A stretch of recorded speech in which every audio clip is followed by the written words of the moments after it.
So today we are starting rocks. अभी तक हमने देखा अर्थ के जो है 3 लेयर्स है, क्रस्ट, मेंटल और कोर। मेंटल में भी 2 मेंटल है, आउटर मेंटल, इनर मेंटल। और कोर के भी 2 लेयर्स होते हैं, आउटर कोर और इनर कोर। अब हम रॉक्स पे आते हैं। ये सारी चीजें तो क्लियर हो गई, क्रस्ट, मेंटल, कोर सभी को। अब रॉक्स में अगर हम रॉक्स की बात करते हैं तो mainly 3 kinds of rocks are there. अगर हम रॉक की बात करें तो मेन 3 काइंड है रॉक के। First one is igneous, second is sedimentary, third is metamorphic. तो इसमें कह लो कि ये जो इग्नियस रॉक है ये मेन है, ये हीरो है। ठीक है कि ये सब इसी के, बाकी जो 2 रॉक्स है सेडिमेंट्री और मेटामॉर्फिक, ये दोनों इसी से रिलेटेड है। तो इग्नियस रॉक जो है ये एक हीरो रॉक है और इसी से बाकी सारे रॉक जो है हमारे डिराइव हो रहे हैं। तो अर्थ lithosphere is made up of rock.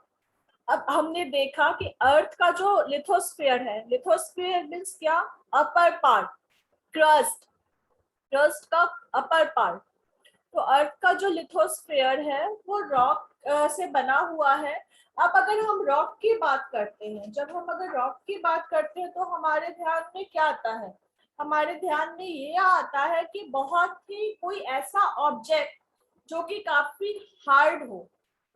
जैसे होता है ना कि पत्थर, अगर रॉक की बात करें तो दिमाग में पत्थर आ गया। पत्थर, पत्थर कैसा होता है? वो काफी डेंस होता है और काफी वो हार्ड होता है। इवन उससे चोट लग जाए तो सर्वर भी फूट सकता है। तो हमारे दिमाग में वही आता है कि अगर हम यहाँ बात कर रहे हैं रॉक की तो वो काफी टफ होगा, काफी हार्ड होगा।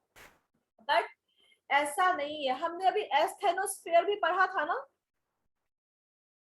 हाँ, हमने एस्थेनोस्फीयर भी पढ़ा था। ओके, अपर मेंटल और क्रस्ट, इन दोनों को अगर दोनों के जो crust asthenosphere comprises of crust and mantle first layer और अपर लेयर ऑफ मेंटल।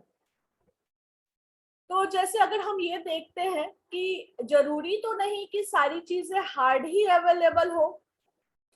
अगर हम क्रस्ट की बात करें, हम लिथोस्फीयर की बात करते हैं तो लिथोस्फीयर में मिट्टी भी है।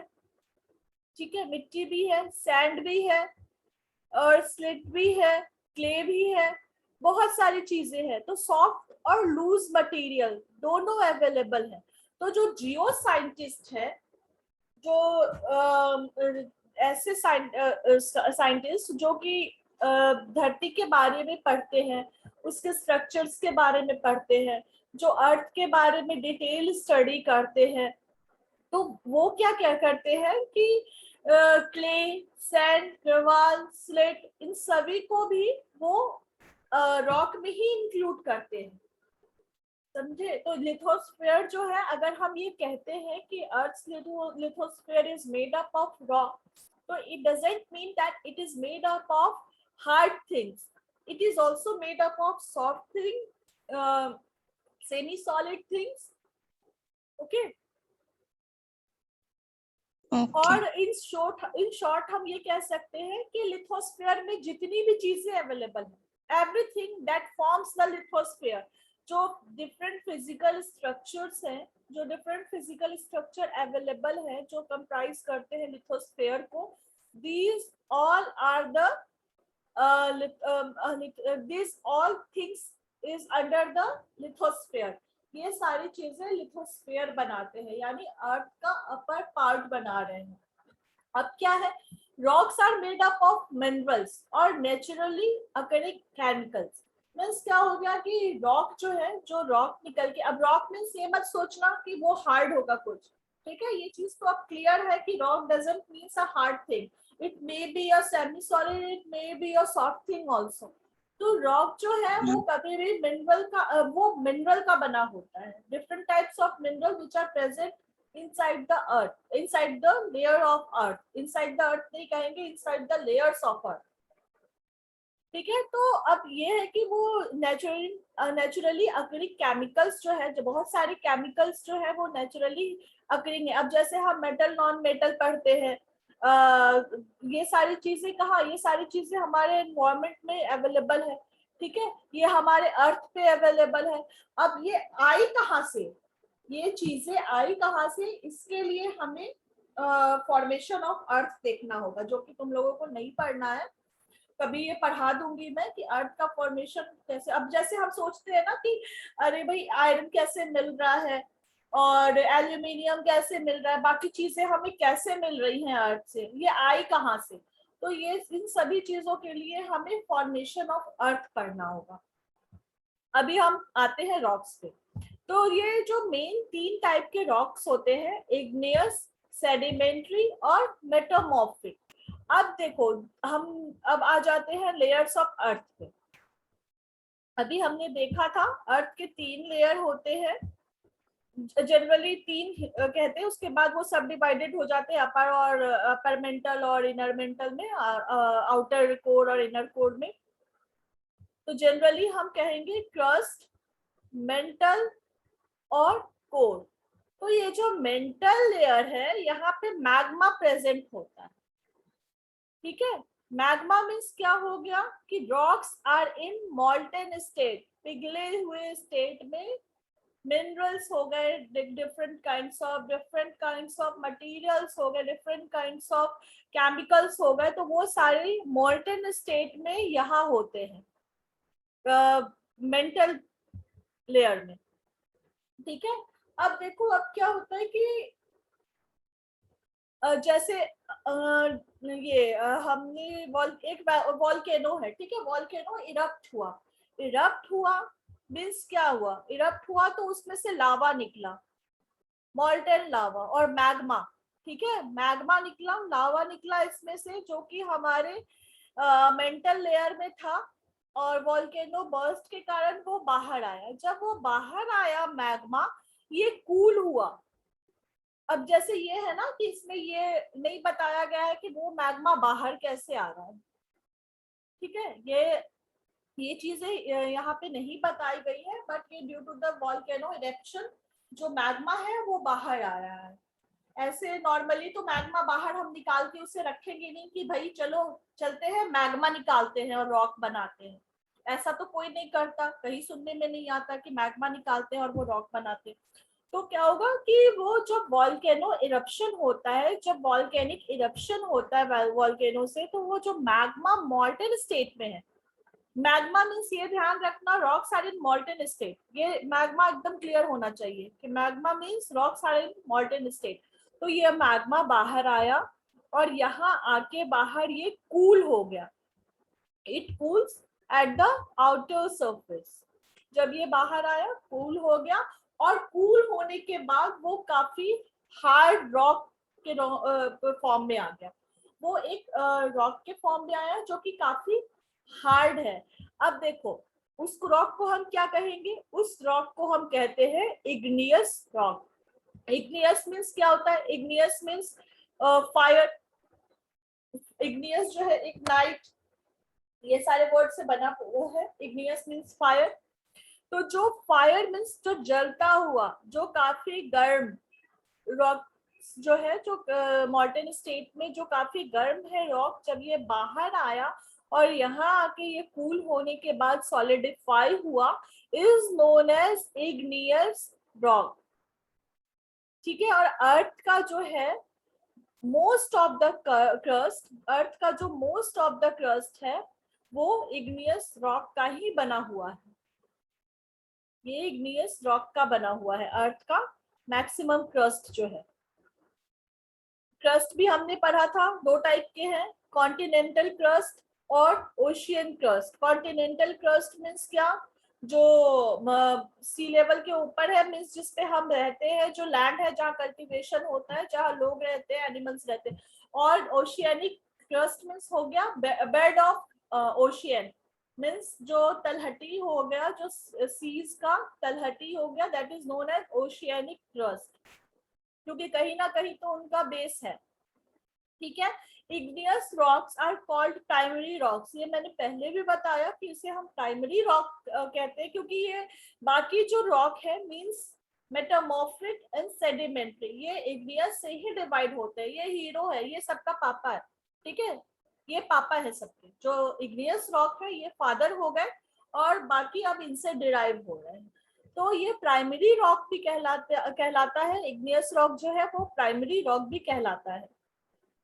और ये फर्स्ट रॉक है, ये फर्स्ट रॉक है जो कि फॉर्म होता है जब अर्थ का क्रस्ट सॉलिडिफाई हुआ था, जब अर्थ क्रस्ट बना था, जब वो सॉलिडिफाई हुआ था, जब अर्थ कूल हुआ था। हमें पता है ना कि अर्थ पहले काफी गर्म था, ठीक है, जब फॉर्मेशन ऑफ अर्थ हम पढ़ेंगे वो काफी गर्म था अर्थ। जैसे जैसे वो कूल हुआ अर्थ, जो पहला हमारा लेयर बन के आया, जो हमारा क्रस्ट बन के आया, वो इग्नियस रॉक का ही था। तो ये हमारा प्राइमरी रॉक भी हो गया इग्नियस। अब देखो इग्नियस रॉक में भी है दो काइंड है। इग्नियस रॉक जो हो गया, पहला हो गया कि वो बन रहा है, अब देखो एक मिनट, जस्ट अ मिनट, जैसे मान लो ये मेंटल है, ठीक है, क्रस्ट, मेंटल। अभी हम कोर की बात नहीं कर रहे, we are talking about only crust and mantle. तो यहाँ से जो ये इरप्ट हुआ मैग्मा, यहाँ कूल हुआ, ये बाहर कूल हो रहा है, देखो ये जो बाहर कूल हुआ, और यहाँ जो ये रॉक बन रहा है, ये जो रॉक यहाँ पे बन रहा है, इसको क्या कहते हैं?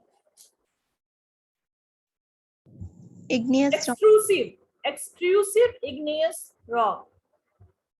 ये एक्सक्लूसिव हुआ, इग्नियस रॉक तो बना, लेकिन इसे हम एक्सक्लूसिव कहेंगे।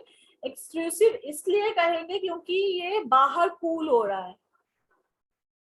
ये मैग्मा तो बाहर आया और यहाँ आके ये बाहर कूल हो रहा है, बाहर ही कूल हो रहा है ना नॉर्मल एनवायरनमेंट में।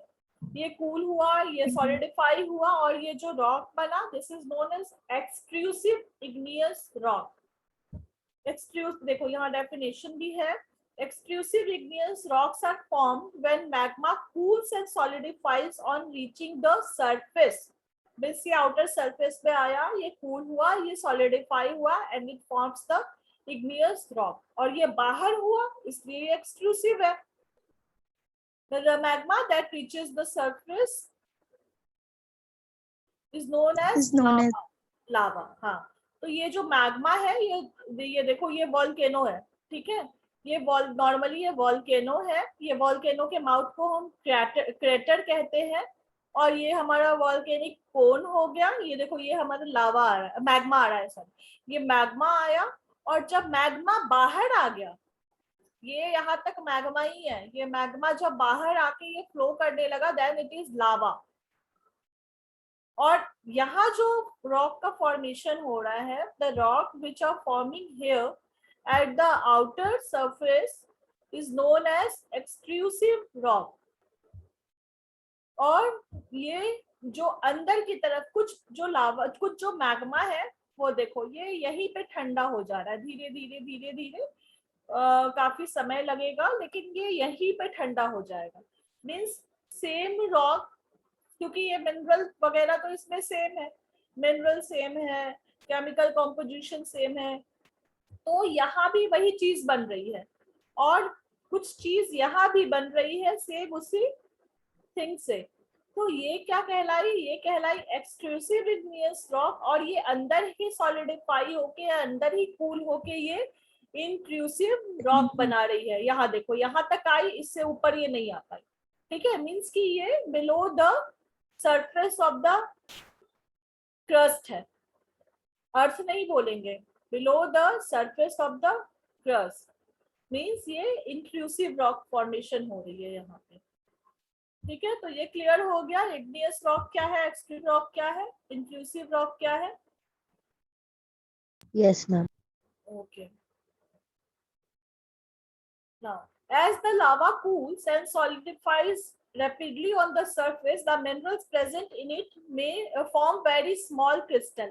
अब जैसे ये ऊपर आ रही है, जो हमारी मैग्मा ऊपर आई, जो लावा बना, मैग्मा के बाद लावा बना, फिर वो कूल हुआ, सॉलिडिफाई हुआ, तो वो क्या करेगा, वो छोटे छोटे क्रिस्टल बनाएगा, क्योंकि वो मतलब बहुत अच्छे से ड्राई हो गया, ठीक है, उस पर कोई प्रेशर नहीं रहा, कोई प्रेशर तो नहीं है, वो तो आके ओपन हो गया, ओपनली वो फ्लो हुआ और वो सॉलिडिफाई हो गया, तो वो बहुत स्मॉल क्रिस्टल बनाएगा। तो rocks formed in this manner have a fine grain texture due to the presence of these tiny crystal. ठीक है, जो रॉक फॉर्म होता है उसका बहुत ही अच्छा टेक्सचर होता है, काफी फाइन होता है, काफी अच्छा उसका टेक्सचर होता है। क्यों? क्योंकि उसमें बहुत टाइनी टाइनी क्रिस्टल होते हैं। वो अच्छे से कूल हो रहा है, जो हमारा लावा आया वो बहुत अच्छे से कूल हुआ, और वो जो इग्नियस रॉक हुआ वो काफी अच्छे टेक्सचर का होता है। अब इसके एग्जाम्पल क्या है? इसके एग्जाम्पल है बेसल्ट, एंडेसाइट एंड रायोलाइट। ये जो है ये एक्सक्लूसिव इग्नियस रॉक के एग्जाम्पल। अब बिलो द अर्थ सरफेस, अभी जो मैंने बताया कि वो अब जब जैसे अर्थ के सरफेस के नीचे जो हो रहा है, मीन्स क्रस्ट के नीचे जो कूल हो रहा है हमारा मैग्मा, वो काफी धीरे धीरे कूल होगा, क्योंकि उसे ओपन एयर तो मिल नहीं रहा कि वो इजीली कूल हो जाए, वो धीरे धीरे स्लोली स्लोली वो कूल होगा। तो इसके कारण वहां पे लार्ज क्रिस्टल बनेंगे, क्योंकि ऊपर तो फैल गया हमारा, उसे काफी जगह मिल गई, तो वो स्मॉल क्रिस्टल बना। और अंदर जो है उस वो प्रेशर भी है, वो कॉम्पैक्ट भी है, तो लार्ज क्रिस्टल बना रहा है। तो वो जो मिनरल्स होंगे वो लार्ज क्रिस्टल फॉर्म में होंगे। igneous rocks formed in this way are therefore coarse grained, means वो काफी मोटे मोटे होंगे, काफी फाइन, काफी फाइन उनका जो टेक्सचर होगा वो काफी फाइन नहीं होगा, वो काफी कोर्स होगा। तो ऐसे रॉक को हम इंक्लूसिव रॉक कहेंगे। और इसके एग्जाम्पल क्या होंगे? इसके एग्जाम्पल होंगे ग्रेनाइट और गैब्री। गैब्री। ग्रेनाइट और गैब्री जो है वो इसके एग्जाम्पल है। अब सेडिमेंट्री रॉक क्या होता है? सेडिमेंट्री रॉक क्या हुआ कि अब नॉर्मली जैसे इसे हम एक स्टोरी के टर्म में लेते, इग्नियस रॉक फॉर्म हुआ, ठीक है, इग्नियस रॉक फॉर्म हुआ। इग्नियस रॉक तो एकदम क्लियर है सबको कि इग्नियस रॉक कैसे फॉर्म हो रहा है, और दो टाइप के इग्नियस रॉक हो गए। अब जो रॉक यहाँ फॉर्म हुआ at the surface of earth, at the crust of earth, at the lithosphere, जो igneous rock हमारा फॉर्म हो रहा है, अब क्या हुआ, ये धीरे धीरे ना ये टूटता है। जो इसके फाइन ग्रेन्स हैं, ये अभी हम देखेंगे आगे कि बहुत सारे इसके कैरियर होते हैं, बट ये क्या होते हैं ना, धीरे धीरे स्मॉल पार्टिकल्स जो है through the running of water, जैसे मान लो इस एक पत्थर रखा हुआ है, ठीक है, ये पत्थर है, इस पे बार बार पानी का बहाव है, फ्लो ऑफ वाटर है इसके ऊपर, तो ये घिसने लगेगा और इसके पार्टिकल्स ब्रेक होंगे। और ब्रेक होने के बाद वो भी जनरली वो पता ही है कि जैसे ये लैंडस्लाइड होती है या फिर एवलांचेस होते हैं, इसके कारण बहुत सारे जो पत्थर है, मान लो ऊपर से पहाड़ से लुढ़कते हुए आए, माउंटेन से लुढ़कते हुए आए, जो कि वो काफी छोटे छोटे पीसेस में ब्रेक हो गए। ब्रेक होते हुए वो कहीं ना कहीं डिपॉजिट हो रहे हैं, जैसे कुछ लेयर कुछ आया जो फाइन पार्टिकल्स जो ब्रेकअप होके बना स्टोन के, वो आके यहाँ पे डिपॉजिट हो गया, ठीक है, इस माउंटेन के बेस पे, ठीक है, इस साल ये यहाँ डिपॉजिट हुआ। फिर पता चल रहा है, फिर कोई कॉज हुआ, फिर कुछ कैलेमिटीज आई या फिर किसी भी कारण फिर कुछ रॉक्स के पार्टिकल्स आए, वो इसके ऊपर डिपॉजिट हो गए। ऐसे ही ये ऐसा नहीं है कि ये एक दिन की स्टोरी, ये एक दिन का फॉर्मेशन है, ये 2 दिन का फॉर्मेशन है, ये 1 मंथ का फॉर्मेशन है, ये 1 ईयर का फॉर्मेशन है। नो, सेडिमेंट्री रॉक्स को फॉर्म होने में काफी टाइम लगता है, मीन्स 100 ऑफ ईयर्स लगता है। और सेम जगह पे वो डिपॉजिट जब से जो मिनरल्स होते हैं, जो पार्टिकल्स ऑफ सैंड हो गए, जो रॉक्स के जो टुकड़े हो गए ब्रेकअप होने के बाद, वो डिपॉजिट होते गए और ड्यू टू और under the very large pressure, उनमें काफी ज्यादा प्रेशर पड़ा और वो एक दूसरे के ऊपर डिपॉजिट होते गए, और तब जाके कई 100 सालों के बाद आफ्टर 100 ऑफ ईयर्स के बाद सेडिमेंट्री रॉक का फॉर्मेशन होता है। मीन्स ये क्या है?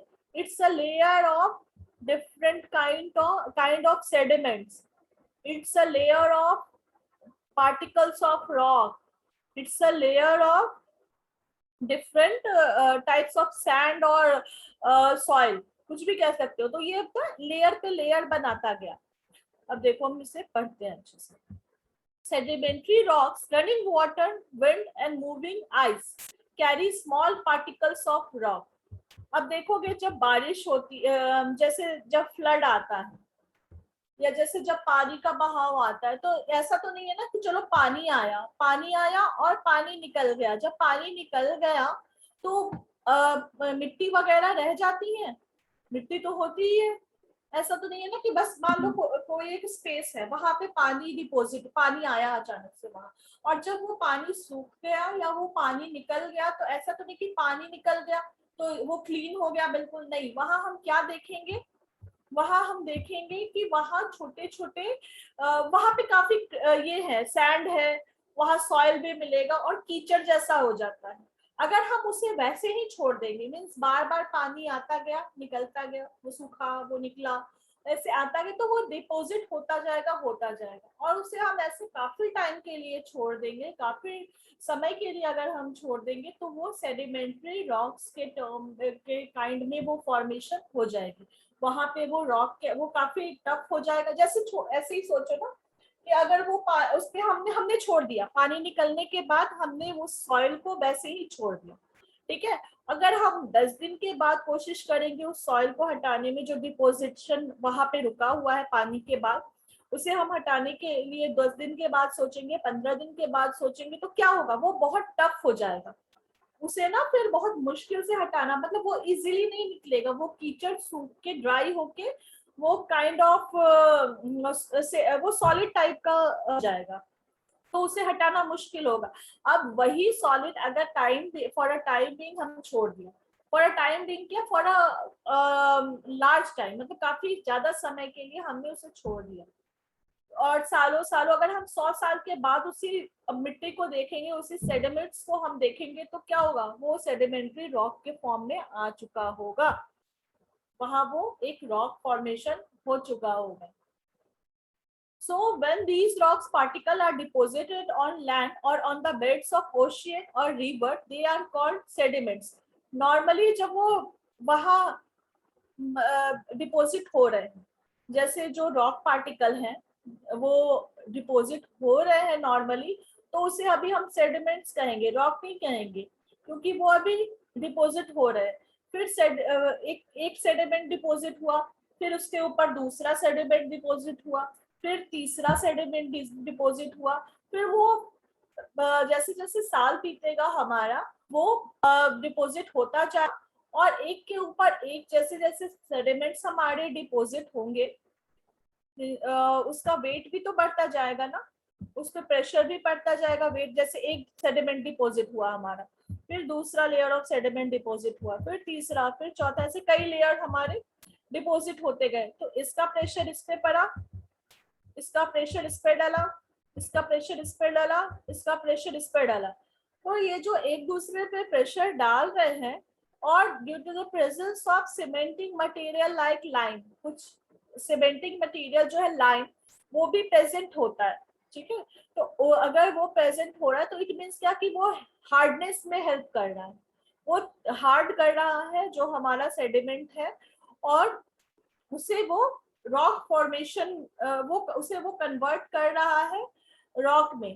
तो वो जो रॉक फॉर्म हो रहा है, जो सेडिमेंट्स डिपोजिट हो रहे हैं, the rocks which are formed by the deposition and hardening of layers of sediments, या नॉर्मली ये कह सकते हैं the rocks which are formed by the deposition of sediments as well as hardening of that layer, means sediments के layer को, are called sedimentary rocks. अब I think clear हो गया होगा सेडिमेंट्री रॉक्स। तो अब ये जो है, ये जो सेडिमेंट्री रॉक्स जो है वो डिफरेंट कॉम्पोजिशन के होते हैं। जरूरी तो नहीं कि जो हमारा सेडिमेंट यहाँ डिपोजिट हुआ है, सेम सेडिमेंट यहाँ भी डिपोजिट हो। सेम सेडिमेंट यहाँ भी डिपॉजिट हो। तो ये इसके हर लेयर में अलग अलग टाइप के कॉम्पोजिशंस हो सकते हैं। ये हम, और जबकि इसमें ऐसा नहीं होता, इग्नियस रॉक में ऐसा नहीं होता, ठीक है। हाँ, ये वो इग्नियस रॉक में भी डिपेंड करता है कि किस एरिया में कैसा इग्नियस रॉक बनता है, डिपेंड नहीं कर, ऐसा नहीं होगा कि सेम रॉक हर जगह मिलेगा, ठीक है। तो सेडिमेंट्री रॉक्स जो है वो डिपोजिशन, ये हम कह सकते हैं कि वो जो उसका जो लेयर होता है वो डिफरेंट काइंड्स ऑफ, जैसे मान लो हमें सेडिमेंट्री रॉक का इतना बड़ा एक टुकड़ा मिला, वी हैव फाइंड, जैसे हमें सेडिमेंट्री रॉक का इतना बड़ा एक टुकड़ा मिला, जरूरी नहीं कि यहाँ जो कॉम्पोजिशन है, जो लेयर, जो, क्योंकि ये तो डिफरेंट टाइप्स ऑफ लेयर का बना है, ठीक है। ये ऐसा नहीं है कि एक बार में ये रॉक फॉर्मेशन हो गया है, इसमें डिफरेंट टाइप्स ऑफ लेयर है। तो जरूरी नहीं कि जो कॉम्पोजिशन यहाँ हो, जो मिनरल का जिस मिनरल का कॉम्पोजिशन यहाँ हो, उसी सेम मिनरल का कॉम्पोजिशन यहाँ भी, ठीक है। तो ये अलग अलग कॉम्पोजिशंस हो सकते हैं। Sandstone, shale, gravel, clay and conglomerate are example of sedimentary rocks. Coal, अब कोल जो है वो भी सेडिमेंट्री रॉक ही कहलाता है, बट कोल क्या है, कोल एक, कोल को हम क्या कहते हैं, fossil fuels. Fossil fuel. Fossil fuel क्यों भाई, फॉसिल फ्यूल क्यों, क्योंकि कोल जो है, अब देखो कोल कैसे बना, जब लेयर यहाँ डिपोजिट हो रहे हैं, ठीक है, यहाँ लेयर्स डिपोजिट हो रहे हैं, डिफरेंट टाइप्स ऑफ, यहाँ सेडिमेंट्स जो, सॉरी लेयर बोल रही, लेयर ऑफ सेडिमेंट यहाँ डिपोजिट हो रहे हैं।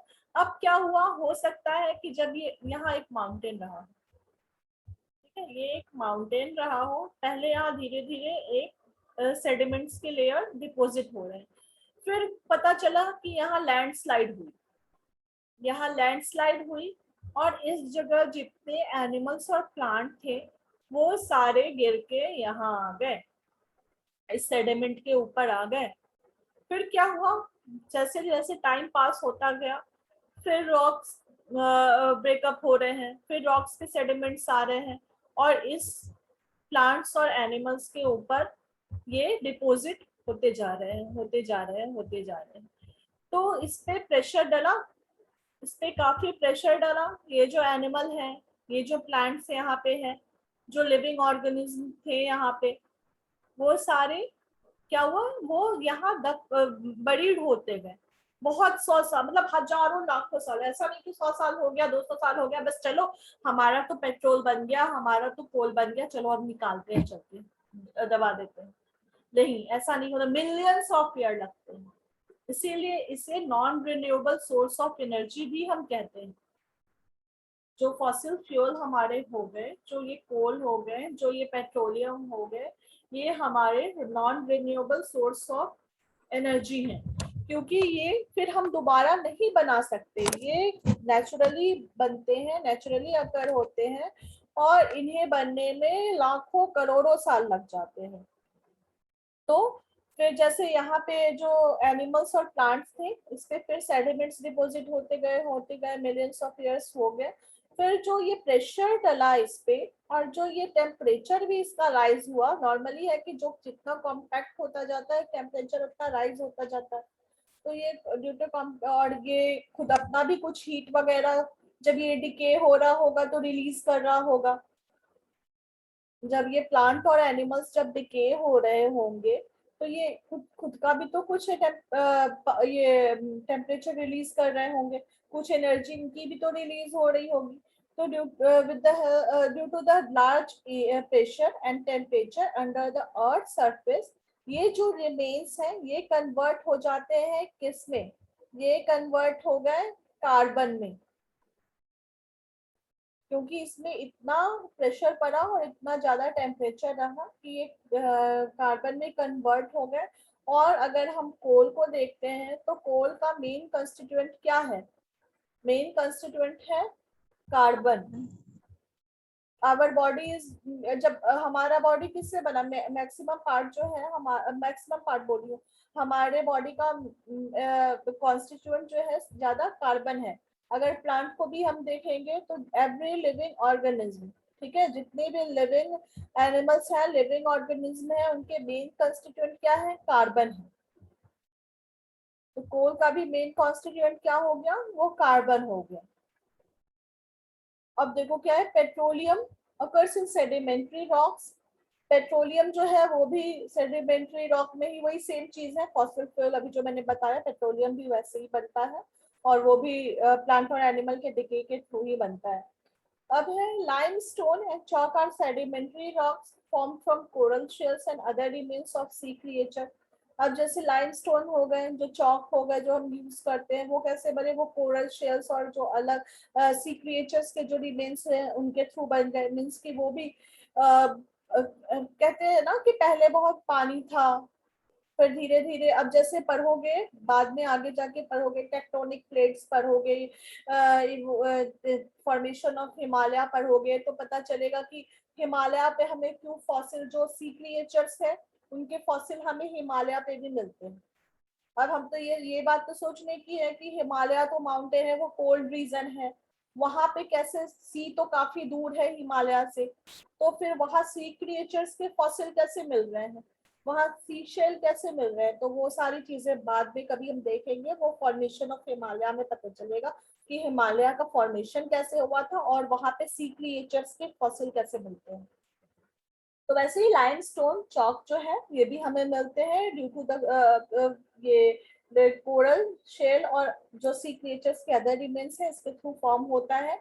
रॉक सॉल्ट एंड जिप्सम, ये सारे ये भी सेडिमेंट्री रॉक्स की ही फॉर्मेशन है।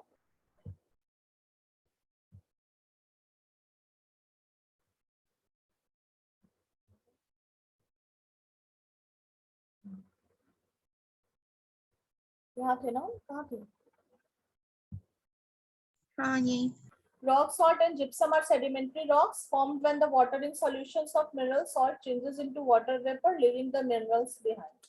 अब क्या हुआ, रॉक सॉल्ट कैसे हुआ कि जैसे रॉक्स जो है और फॉर्म वाटर इन सॉल्यूशन, हाँ जैसे मिनरल सॉल्ट्स वगैरह जो है ये वाटर में सॉल्यूबल है, जब वो ड्राई अप होते हैं, जब वाटर, हमें पता है ना कि वाटर ड्राई हो जाता है, वाटर वेपर में चेंज हो जाता है, तो जो मिनरल्स डिजोल्व है वाटर में, जब वो ड्राई अप हुआ तो वो क्या छोड़ेगा, जो बाकी मिनरल्स है वो तो रह जाएंगे ना।